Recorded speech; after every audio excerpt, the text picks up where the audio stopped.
Jean-Jacques Bourdin. Il est 8h33, bonjour à toutes et à tous. Les Français veulent savoir. Parlons vrai ce matin avec Jean-Noël Barrot, qui est ministre délégué chargé de l'Europe et vice-président du MoDem. Jean-Noël Barrot, bonjour. Bonjour Jean-Jacques Bourdin. Merci d'être avec nous. D'abord, une question claire et précise.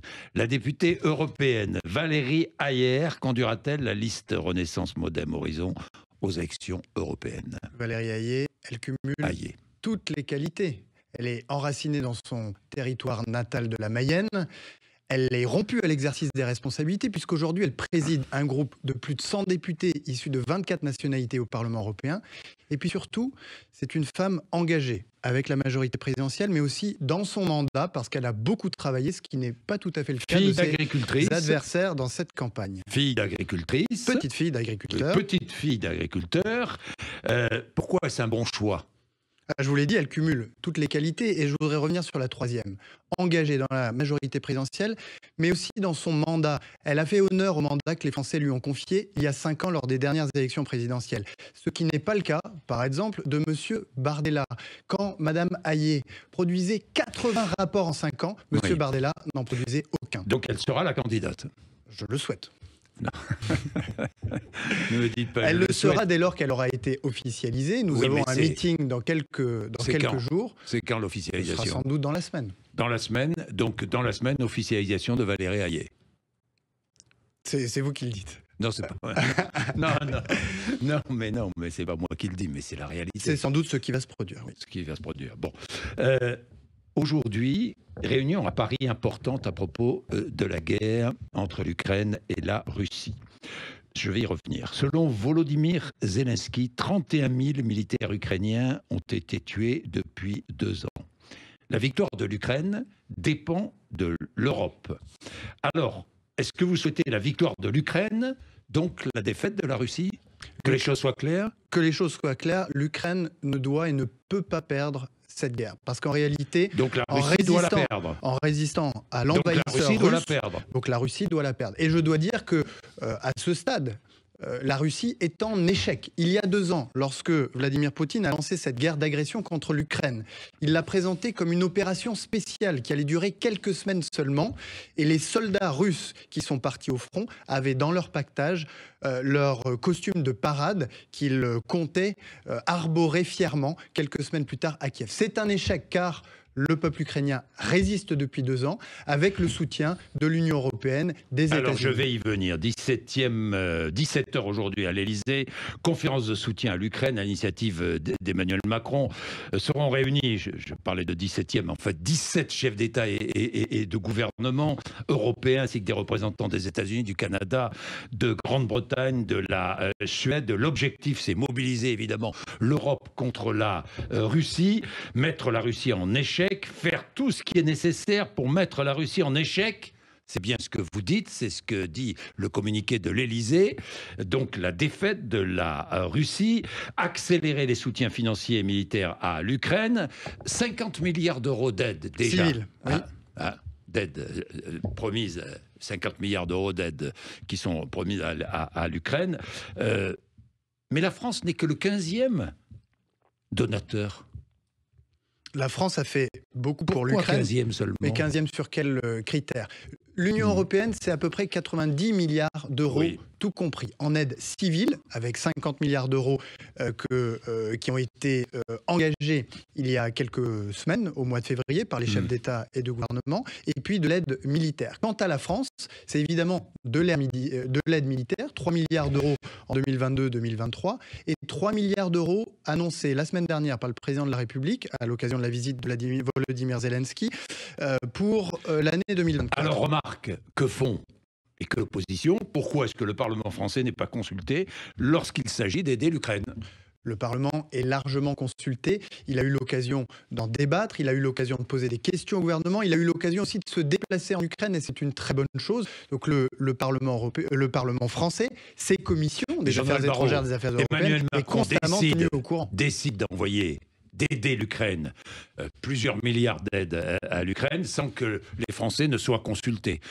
Ils le sont. Ils sont informés, ils sont consultés. Sont informés. C'est le budget de l'État qui est chaque année voté, sanctionné, si l'on peut dire, par le Parlement. Donc tout cela se fait dans un cadre démocratique et c'est heureux. Alors quel est l'objectif de cette réunion de ce soir à l'Élysée?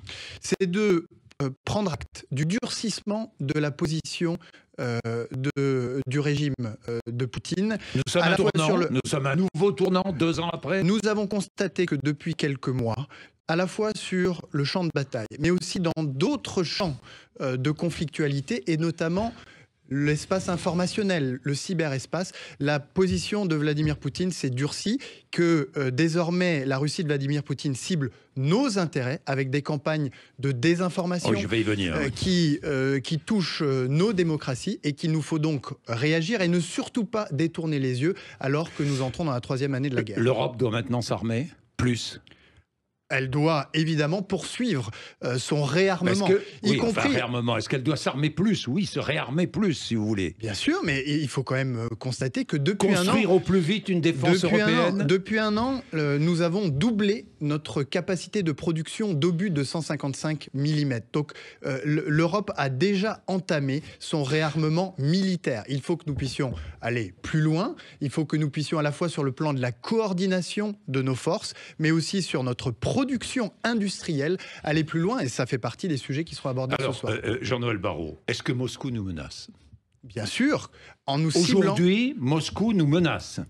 Dès lors que le projet de Vladimir Poutine est de montrer qu'on peut impunément violer des frontières dans l'ordre international, alors ce qui se produit, ce qui est en jeu en Ukraine, c'est notre existence, c'est notre liberté et notre sécurité. Mais au-delà de ça, nous avons déjà été victimes de manœuvres qui nous visaient directement, de campagnes de désinformation depuis 2 ans et singulièrement depuis ces dernières semaines, avec une intention claire: affaiblir le soutien dans l'opinion publique à l'Ukraine et déstabiliser nos démocraties. Et nous devons être extrêmement vigilants, puisque nous avons dans quelques semaines une élection européenne qui nous faut à tout prix protéger. Nous sommes agressés par la Russie aujourd'hui. Il y a une volonté d'agression très claire de la part de Vladimir Poutine, qui se manifeste dans des champs qu'on appelle désormais hybrides, c'est-à-dire agression russe, menace russe.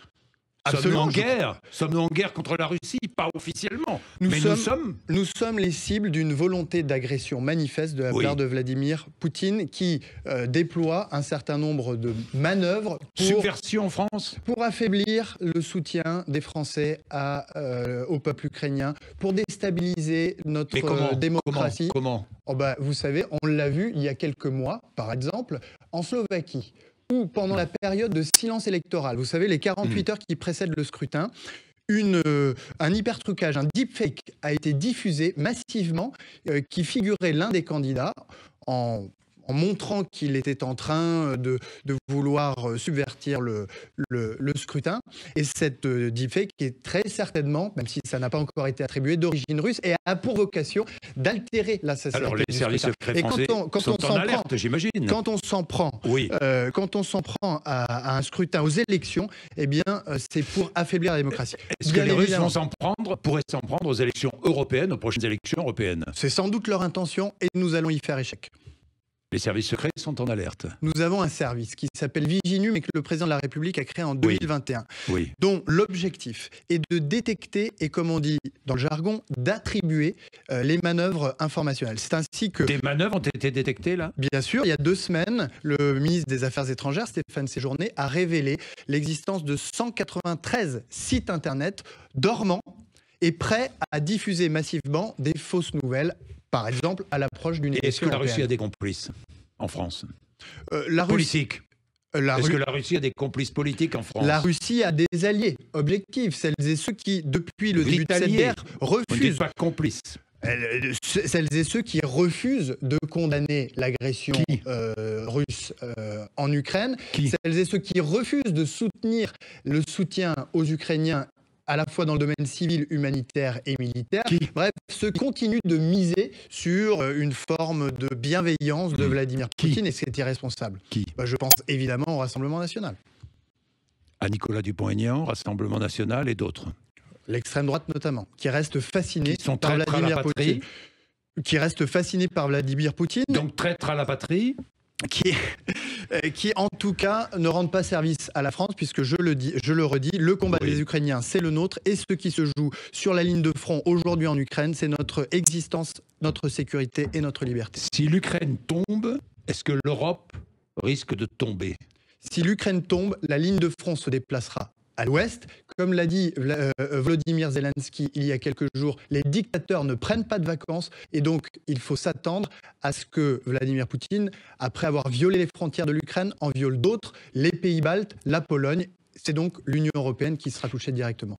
Est-ce qu'il y a un risque, vous dites, il y a un risque d'envahissement de l'Europe? C'est ce que vous dites ce matin. Si l'Ukraine devait tomber, et nous ferons tout pour empêcher que cela se produise, c'est en Union européenne que les combats se poursuivront. Ça va jusqu'où? Tout. Parce qu'on aide financièrement l'Ukraine. On aide militairement l'Ukraine. Mais que peut-on faire de plus? Poursuivre. Que peut-on... Nous n'enverrons jamais un seul soldat en Ukraine se battre face aux Russes. Jean-Noël Barrot. Il faut poursuivre ce soutien massif qui a été accordé à l'Ukraine depuis 2 ans et l'inscrire dans la durée. C'est la raison pour laquelle la France porte une voix. C'est-à-dire que les Ukrainiens se battent pour nous. Ukrainiens se battent pour nous. Les Ukrainiens se battent évidemment pour nous. Ils tombent pour nous, bien sûr, pour la sécurité du continent européen. Ce que nous devons faire, et c'est la voix que porte la France, et c'est ce sur quoi le président de la République a beaucoup insisté, c'est de démontrer que nous sommes là sur le long terme, que notre économie, qui est 10 fois plus puissante que celle de la Russie, est en capacité de redévelopper ses capacités d'armement. Ce signal que nous voulons envoyer en Russie et au monde, c'est le signal d'un soutien continu, aussi longtemps que nécessaire, pour faire en sorte que l'Ukraine ne perde pas cette guerre. Bien, mais si l'Ukraine est en difficulté, est-ce que nous enverrons un jour des soldats en Ukraine? À l'heure qu'il est. Européens, je ne parle pas particulièrement des soldats français, des soldats européens, de l'Union européenne. Alors qu'il est, l'important, c'est de répondre à la demande des Ukrainiens, qui est de pouvoir leur fournir de l'armement. Ce que nous voulons, c'est que cet armement il soit, dans toute la mesure du possible, européen. Nous voulons relever notre capacité à produire, comme nous l'avons fait en matière de munitions. Et en parallèle, eh bien, continuer à sanctionner les intérêts russes. Un 13e paquet de sanctions a été annoncé en fin de semaine dernière, d'éviter leur contournement et d'ainsi asphyxier la Russie de Vladimir Poutine. Est-ce qu'il y aura des annonces fortes ce soir? Nous verrons. En tout cas, je constate qu'un grand nombre, un très grand nombre de chefs d'État et de gouvernement ont répondu présent. C'est bien qu'il y a l'intention de tirer les conséquences de ce durcissement de la position stratégique de Vladimir Poutine et de faire en sorte de franchir une nouvelle étape. Face au durcissement de Vladimir Poutine, l'Europe durcit sa position. C'est cela. Nous allons voir. En tout cas, elle doit... Non, mais attendez, il faudrait savoir. Le président de la République invite... Ce que je veux dire, c'est que j'essaie de mettre le doigt sur la limite de notre position. C'est que, effectivement, il y a un durcissement côté Vladimir Poutine, mais nous, quel durcissement pourrions-nous montrer au monde face à Vladimir Poutine, l'Europe? Parmi les invités ce soir, il n'y a pas que des pays européens. C'est notamment l'axe transatlantique qui doit se coordonner, qui doit relever son niveau de soutien, qui doit aussi résister ensemble aux manœuvres dont je disais qu'elles ciblent d'ores et déjà nos démocraties. Et les discussions qui ont lieu ce soir seront l'occasion de franchir, peut-être, nous verrons, cette nouvelle étape dans la résistance au régime de Vladimir Poutine. Donc, nouvelle étape dans la résistance au régime de Vladimir Poutine. Donc, nous ne sommes pas en guerre, mais presque, quoi. Nous sommes en résistance. Nous sommes en résistance. Nous sommes en résistance, oui. Y a-t-il le risque d'une nouvelle guerre mondiale, Jean-Noël Barrot? Je ne le souhaite pas. Ce que je constate, c'est que nous avons, depuis la Deuxième Guerre mondiale, un ordre international qui est fondé sur le droit et sur un principe simple, le respect des frontières. La démonstration que voudrait faire Vladimir Poutine, après 10 ans de conflit avec l'Ukraine, c'est qu'il est possible aujourd'hui de reconstituer des empires, de violer les frontières de ses voisins et d'acter le principe d'un ordre international fondé sur la force. Ça, nous n'en voulons pas, et c'est la raison pour laquelle il nous faut, nos dirigeants, notre opinion publique, nos peuples, résister à cette tentative impérialiste, parce qu'on comprend bien que si Vladimir Poutine devait, ce que nous voulons à tout prix empêcher, réussir son pari. C'est tous les dictateurs, les autocrates du monde qui considéraient qu'on peut désormais violer les frontières de ses voisins. Et là, oui, c'est le monde de la conflictualité. Je ne sais pas si ce serait une guerre mondiale, mais ça serait des conflits partout, chacun tentant par la force, de devenir le dominateur de ses voisins. L'Europe en résistance face à Vladimir Poutine, c'est ce que vous avez dit. Est-ce que la France est prête à mettre ses capacités, son potentiel nucléaire à la disposition de l'Europe afin qu'il fasse partie d'un plan de sécurité pan-européen? Le président de la République l'a redit récemment. La force de dissuasion française, elle vise à protéger les intérêts vitaux de la nation. Les intérêts vitaux de la nation ne se limitent pas au seul territoire national. Il y a donc naturellement une dimension de voisinage et donc naturellement une dimension européenne. Donc la France est prête à mettre ses capacités, son potentiel nucléaire à disposition de l'Europe. Je vous ai dit ce que le président de la République a rappelé. Mais c'est ce que vous me dites ce matin.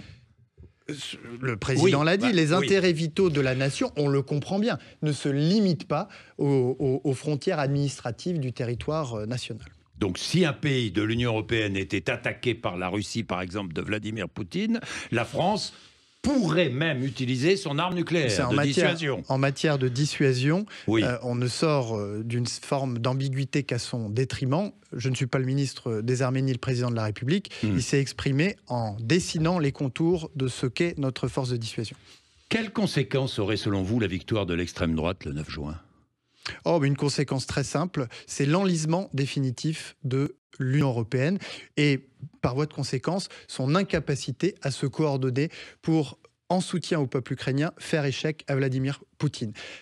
Je le rappelle à nos auditeurs, les élections européennes, c'est une élection proportionnelle à un tour. Chaque voix compte. Il n'y a aucune élection dans laquelle votre bulletin de vote compte autant que pour l'élection européenne. Alors vous avez deux choix. Le choix de la majorité présidentielle, ou en tout cas le choix d'une force politique qui, en 5 ans, a repris l'Europe en main. Vous n'êtes pas les seuls à défendre l'Europe, hein ? Non, je défends notre Europe, c'est-à-dire une Europe qui, il y a 5 ans, était naïve et sombrait dans l'impuissance, qui ne savait pas comment faire sur les travailleurs détachés, sur la migration irrégulière, sur les géants du numérique, et qui, en 5 ans, a pris un grand virage. Et donc, soit nous poursuivons dans cet esprit-là, celui de la souveraineté et de la puissance que la France a réussi à insuffler en Europe, soit au contraire, nous nous tournons vers des partis qui se désintéressent complètement de l'Europe et qui vont la ramener dans la situation antérieure, c'est-à-dire une Europe bloquée. Est-ce que la France soutiendra Ursula von der Leyen, qui va être candidate pour sa succession? Verrons. Il faut d'abord que le Parlement européen soit réélu. C'est du Parlement européen que naîtra la future Commission. Mais est-ce que les députés européens français soutiendront Ursula von der Leyen, qui sera candidate? J'ai entendu que les parlementaires européens français de son propre parti, LR, ne la soutenaient pas. Donc nous verrons. Ça a l'air compliqué. Bon, agriculture européenne, la PAC est-elle indispensable aux agriculteurs français? Évidemment. L'agriculture, donc la PAC, c'est le premier budget européen et la France en est le premier bénéficiaire, avec 9 milliards d'euros chaque année qui bénéficient à 450 000 agriculteurs. Regardez ce qui s'est passé au Royaume-Uni, avec le Brexit, en sortant de la politique agricole commune. Ce sont des exploitations qui ferment, ce sont des agriculteurs qui vendent leurs bêtes, et ce sont des magasins où l'on ne trouve plus de tomates, de concombres ou d'œufs. C'est un naufrage, l'agriculture du Royaume-Uni. Vous ne trouverez pas un seul agriculteur de bonne foi en France qui veut sortir de la PAC. Est-ce qu'il ne faut pas mieux répartir ces aides européennes en France ?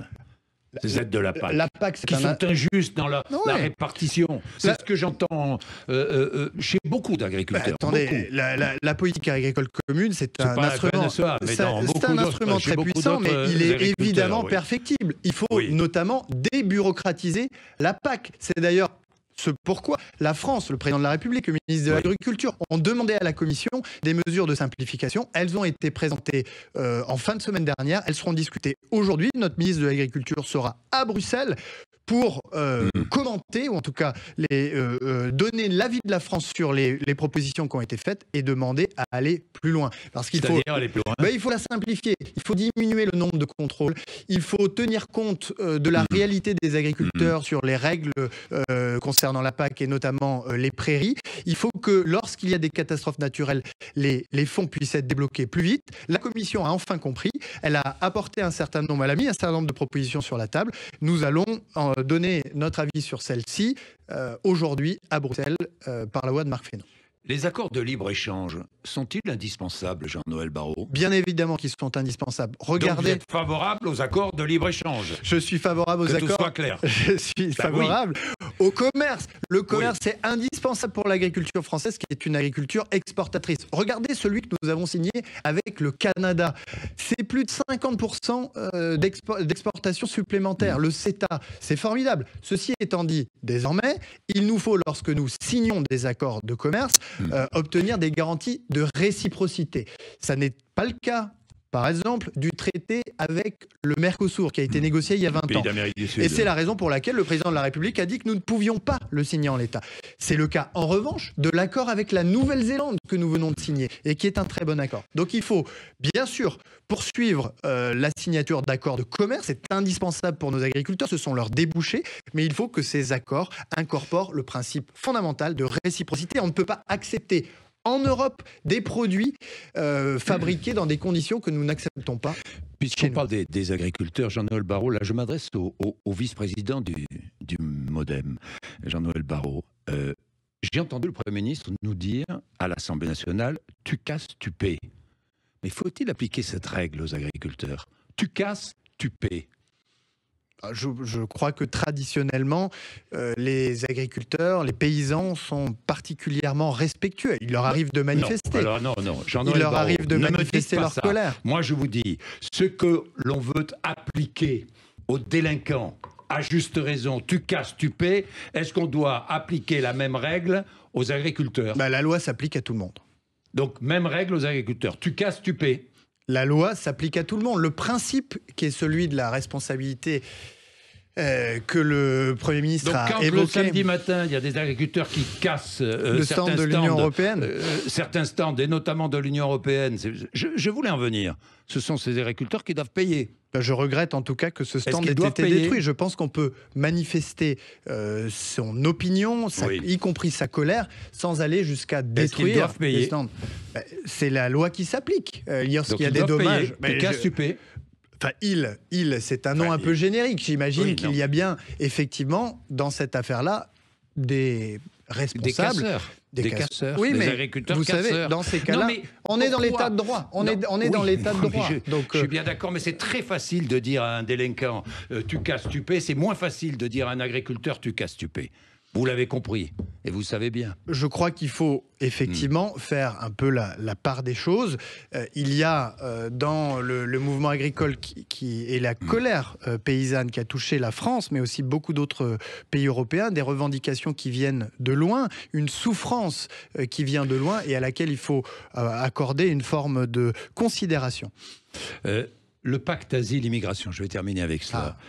Quand ouvriront ces fameux centres fermés près des frontières européennes pour renvoyer plus rapidement ceux qui n'obtiennent pas le droit à l'asile? Le pacte asile-migration, c'est un sujet majeur parce que quand nous sommes arrivés en responsabilité il y a 5 ans, c'était un sujet qui était totalement enlisé, alors même que cela faisait des années qu'on essayait d'y travailler. Nous avons réussi, notre majorité au Parlement européen, Valérie Hayet, dont on parlait tout à l'heure, ont réussi à le faire sortir de terre et c'est une protection majeure pour l'avenir des frontières européennes. Puisque désormais, il y aura ces centres fermés, il y aura aussi un système... Il faut laisser le temps de se mettre en place. Ce sera quelques mois, quelques années. Quelques années. Pour certaines de ces mesures. L'immigration. Non, mais c'est majeur. Dites-vous bien, Jean-Jacques Bourdin, que grâce au pacte asile-immigration, grâce à l'agence européenne EU-LISA, que je visiterai lundi matin à Strasbourg, nous aurons désormais un système d'information qui permettra chaque fois qu'une personne entre dans l'espace européen de vérifier, de le rentrer dans les systèmes de manière à suivre s'il reste plus longtemps que prévu ou s'il excède la durée de validité de son titre de séjour. Ça sera une véritable protection. Après, c'est un système informatique majeur, c'est une transformation majeure de nos frontières. Elle va prendre un petit peu de temps, mais lorsqu'elle sera en place, elle protégera définitivement. Avec l'Europe, c'est que tout prend toujours du temps. Mais vous savez, nous sommes un grand continent, la première démocratie du monde. Et donc, il y a un certain nombre de choses qui prennent du temps. Après, moi, je constate aussi qu'on nous a dit que dans certains domaines, et en particulier la transition écologique, nous étions allés trop vite. Merci beaucoup, Jean-Noël Barrot. Il est 8h57. Vous êtes sur Sud Radio. Vous êtes avec nous juste après, évidemment, les informations. 0826 300 300. Vous en parlez de plusieurs sujets. Vous intervenez. Vous aurez la parole, évidemment, comme tous les jours.